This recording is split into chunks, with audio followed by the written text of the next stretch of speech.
হরে কৃষ্ণ। আজ ৩রা আষাঢ় ১৪৩২ ও ১৮ জুন ২০২৫ বুধবার। আজ আমি ভাগবতম পাঠ করছি। ভাগবতমের চতুর্থ স্কন্দ প্রথম ভাগ, ষোড়শ অধ্যায়, বন্দীদের দ্বারা পৃথু মহারাজের স্তুতির শ্লোক ১২ থেকে ১৯। নারায়ণ হে নারায়ণ, ভবভয় হরণম নারায়ণ।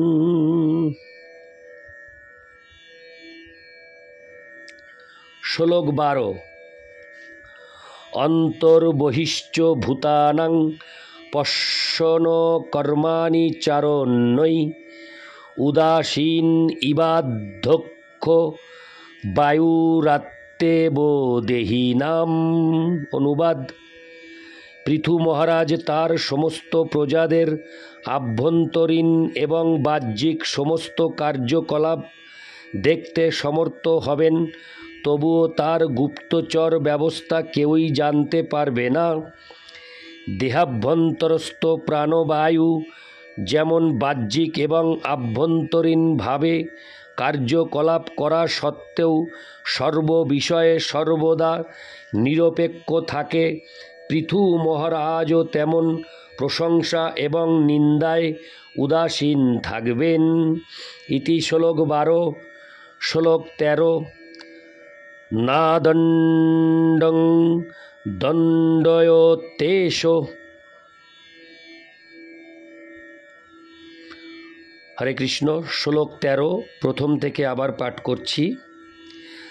না দণ্ডং দণ্ডয়তেষ সুতমাত্মদিশামপি দণ্ডয়ত্তাত্মজমপি দণ্ডং ধর্মপথে স্থিত।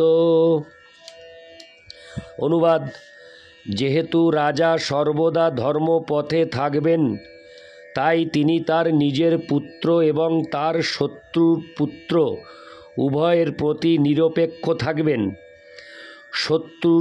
হরে কৃষ্ণ।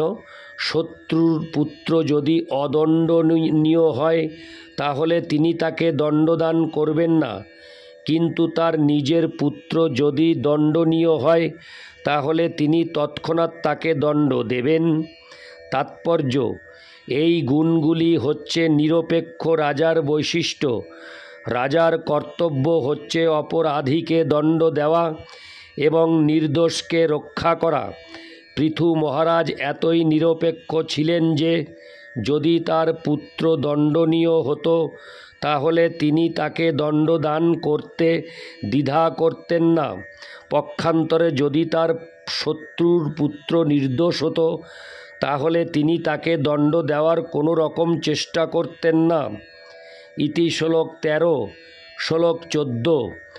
অশ্বাপ্রতিহতং চক্রং পৃথোরামানসাচলাৎ বর্ততে ভগবানর্ক যাবত্তপতি গোগণৈ।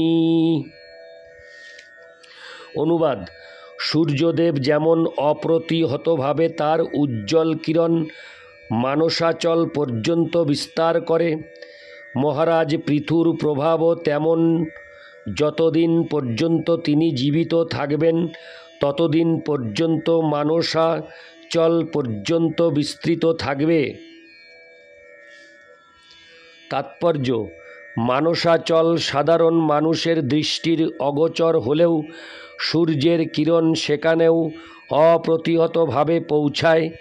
সূর্যের কিরণ সারা ব্রহ্মাণ্ড জুড়ে বিস্তারে কেউ যেমন বাধা দিতে পারে না, তেমনি পৃথু মহারাজের রাজত্বকালে কেউই তার প্রভাব প্রতিহত করতে পারেনি এবং যতদিন পর্যন্ত তিনি বেঁচে থাকবেন ততদিন পর্যন্ত তা অপ্রতিহত থাকবে।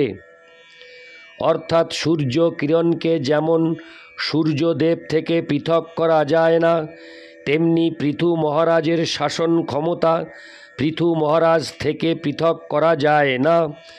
অর্থাৎ সকলের উপর পৃথু মহারাজের শাসন অবিচলিতভাবে চলতে থাকবে। এইভাবে রাজার শাসন ক্ষমতা রাজা থেকে পৃথক করা যায় না। ইতি শ্লোক 14। শ্লোক 15। রঞ্জয়িষ্যতি জল্লোকময়মাত্ম বিচেষ্টিতৈ অথামুমাহু রাজানাং মনোরঞ্জন কই প্রজা। অনুবাদ: এই রাজা তার ব্যবহারিক কার্যকলাপের দ্বারা সকলের মনোরঞ্জন করবেন এবং তার সমস্ত প্রজারা তার প্রতি অত্যন্ত সন্তুষ্ট থাকবে। সেই কারণে নাগরিকেরা পরম প্রসন্নতা সহকারে তাকে তাদের শাসনকারী রাজারূপে বরণ করেছিল। ইতি শ্লোক 15। শ্লোক 16। দৃঢ়ব্রত সত্যসন্ধ ব্রহ্মণ্য বৃদ্ধ সেবক শরণ্য সর্বভূতানাং মানদ দীনবৎসল। অনুবাদ: এই রাজা দৃঢ়ব্রত এবং সর্বদা সত্য প্রতিজ্ঞ হবেন। তিনি ব্রহ্মণ্য সংস্কৃতির অনুরাগী হবেন, বৃদ্ধদের সেবা করবেন এবং শরণাগতদের আশ্রয় দান করবেন। তিনি সকলকে সম্মান প্রদর্শন করবেন এবং দীন ও অসহায় ব্যক্তিদের প্রতি সর্বদা কৃপা প্রদর্শন করবেন। তাৎপর্য: বৃদ্ধ সেবক শব্দটি অত্যন্ত তাৎপর্যপূর্ণ। বৃদ্ধ দুই প্রকার, বয়োবৃদ্ধ এবং জ্ঞানবৃদ্ধ। এই সংস্কৃত শব্দটি ইঙ্গিত করে যে জ্ঞানের অগ্রগতিতে কেউ বৃদ্ধ হতে পারে। পৃথু মহারাজ সর্বদা ব্রাহ্মণদের প্রতি অত্যন্ত শ্রদ্ধাপরায়ণ ছিলেন এবং তিনি সর্বদা তাদের রক্ষা করতেন। তিনি বয়োবৃদ্ধ ব্যক্তিদেরও রক্ষা করতেন। রাজা যে কার্য সম্পাদন করার সংকল্প করতেন কেউই তাতে বাধা দিতে পারত না। তাই তাকে বলা হতো দৃঢ় সংকল্প বা দৃঢ়ব্রত। ইতি শ্লোক 16। শ্লোক 17। মাতৃভক্তি পরস্ত্রীষু পত্নামর্ধ ইবাত্তন প্রজাসু প্রীতবৎস্নিগ্ধ কিঙ্কর ব্রহ্মবাদীনাম। অনুবাদ: রাজা অন্য রমণীদের মাতৃবৎ শ্রদ্ধা করবেন এবং তার নিজের স্ত্রীকে তার দেহের অর্ধ অঙ্গ সদৃশ মনে করবেন। তিনি তার প্রজাদের পুত্রবৎ স্নেহে পালন করবেন এবং তিনি নিজেকে সর্বদা ভগবানের মহিমা প্রচারকারী ভক্তদের পরম আজ্ঞাকারী দাস বলে মনে করবেন।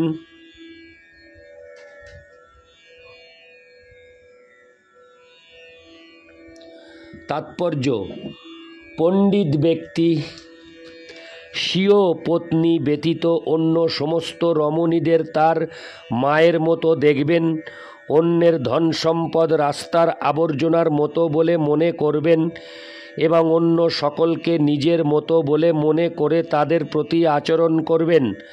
চাণক্য পণ্ডিতের বর্ণনা অনুসারে এটি হচ্ছে পণ্ডিতের লক্ষণ। এটি শিক্ষা ব্যবস্থার মান হওয়া উচিত। শিক্ষার অর্থ কেবল পড়াশুনো করে একটি উপাধি লাভ করা নয়। সে যা শিখেছে তা ব্যক্তিগত জীবনে আচরণ করা উচিত। এই সমস্ত বিজ্ঞ লক্ষণগুলি মহারাজ পৃথুর ব্যক্তিগত জীবনে প্রকাশিত ছিল। যদিও তিনি ছিলেন একজন রাজা, তবুও তিনি নিজেকে ভগবদ্ ভক্তদের একজন বিনীত সেবক বলে মনে করতেন। বৈদিক সদাচার অনুসারে কোনো ভক্ত যদি রাজার প্রাসাদে আসেন তাহলে রাজা তৎক্ষণাৎ তাকে তার নিজের আসন দান করেন। ব্রহ্মবাদীনাম শব্দটি অত্যন্ত তাৎপর্যপূর্ণ। ব্রহ্মবাদী বলতে ভগবদ্ ভক্তকে বোঝায়। ব্রহ্মণ পরমাত্মা এবং ভগবান হচ্ছেন পরব্রহ্মের বিভিন্ন সংজ্ঞা এবং পরম ব্রহ্ম হচ্ছেন শ্রীকৃষ্ণ। সেই কথা ভগবদ্ গীতায় 10-12 অর্জুন স্বীকার করেছেন। পরং ব্রহ্ম পরং ধাম। তাই ব্রহ্মবাদী নাম শব্দটি ভগবদ ভক্তকে ইঙ্গিত করে। রাষ্ট্রের কর্তব্য হচ্ছে সর্বদা ভগবদ ভক্তদের সেবা করা এবং আদর্শ রাষ্ট্রের কর্তব্য ভগবদ ভক্তের নির্দেশ অনুসারে রাষ্ট্র পরিচালনা করা। যেহেতু পৃথু মহারাজ এই পন্থা অনুসরণ করেছিলেন, তাই তার ভূয়সী প্রশংসা করা হয়েছে। ইতি শ্লোক 17। শ্লোক 18। দেহি নামাত্মবৎ পৃষ্ট সুহৃদাং নন্দীবর্ধন মুক্ত সঙ্গ প্রসঙ্গ হয়ং দণ্ডপাণির সাধুষু। অনুবাদ: রাজা সমস্ত দেহধারী জীবদের আত্মতুল্য প্রিয় বলে মনে করবেন এবং তিনি সর্বদা সুহৃদদের আনন্দ বর্ধন করবেন। তিনি মুক্ত পুরুষদের সঙ্গে ঘনিষ্ঠভাবে সঙ্গ করবেন এবং অসাধু ব্যক্তিদের তিনি কঠোরভাবে দণ্ডদান করবেন। তাৎপর্য: দেহী নাম শব্দটির অর্থ হচ্ছে যারা দেহের সঙ্গে যুক্ত। জীব বিভিন্ন যোনিতে দেহ ধারণ করে, যার সংখ্যা হচ্ছে 84 লক্ষ। পৃথু মহারাজ সমস্ত প্রাণীদেরই আত্মতুল্য মনে করতেন এই যুগে, কিন্তু তথাকথিত সমস্ত রাজা এবং রাষ্ট্রপতিরা অন্যান্য জীবদের আত্মতুল্য মনে করেন না। তাদের অধিকাংশই মাংসাহারী, আর তারা যদি মাংসাশী নাও হয় এবং নিজেদের অত্যন্ত ধার্মিক ও পুণ্যবান বলে প্রচার করার চেষ্টা করে, তবুও তারা তাদের রাজ্যে গো হত্যা অনুমোদন করে।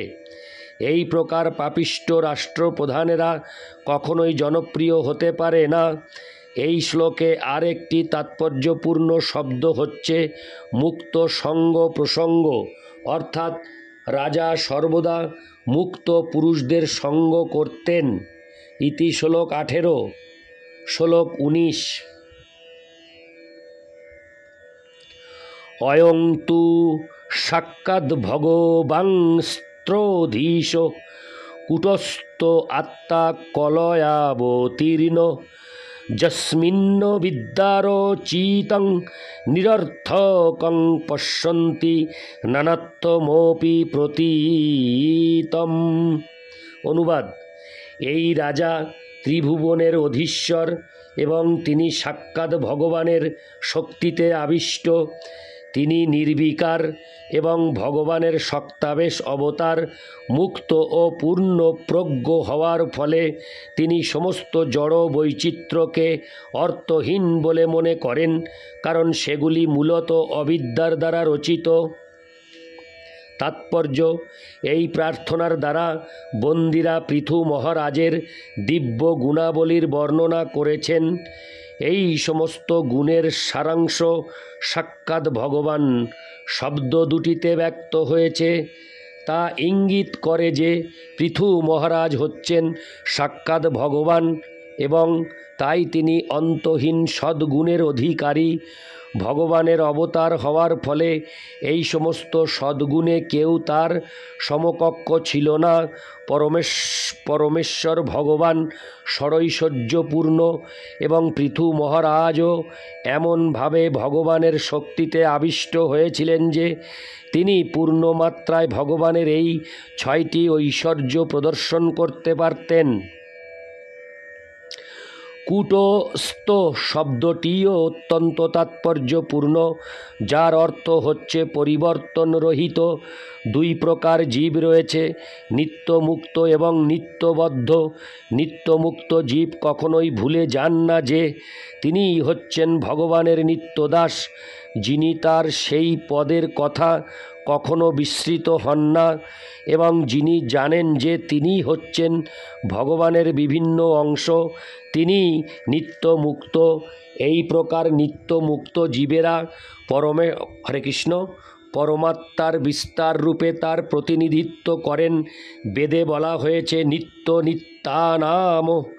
তাই নিত্যমুক্ত জীবেরা জানেন যে তিনিই হচ্ছেন পরম নিত্য শাশ্বত পরমেশ্বর ভগবানের অংশ। সেই অবস্থায় তিনি জড় জগৎকে ভিন্ন দৃষ্টিতে দেখেন।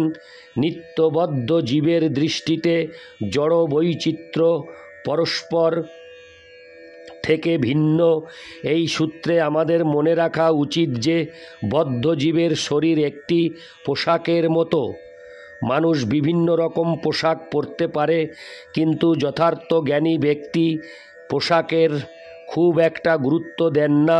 ভগবদ্গীতায় 5:18 উল্লেখ করা হয়েছে, বিদ্যা বিনয় সম্পন্নে ব্রাহ্মণে গবী হস্তিনী শুনিচৈব স্বপাকে চ পণ্ডিতা সমদর্শিন।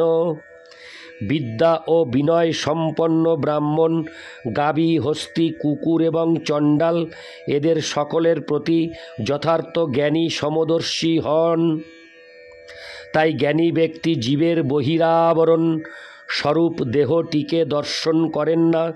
পক্ষান্তরে বিভিন্ন প্রকার দেহের অভ্যন্তরে যে শুদ্ধ আত্মা রয়েছে তাকে দর্শন করেন, এবং তিনি খুব ভালোভাবে জানেন যে বিভিন্ন প্রকার দেহগুলি প্রকৃতপক্ষে অবিদ্যারচিত। ভগবানের শক্তাবেশ অবতার হওয়ার ফলে পৃথু মহারাজ তার চিন্ময় স্থিতির পরিবর্তন করেননি, এবং তার ফলে তার পক্ষে জড় জগৎকে বাস্তব বলে মনে করার কোনো সম্ভাবনা থাকে না। ইতি শ্লোক 19।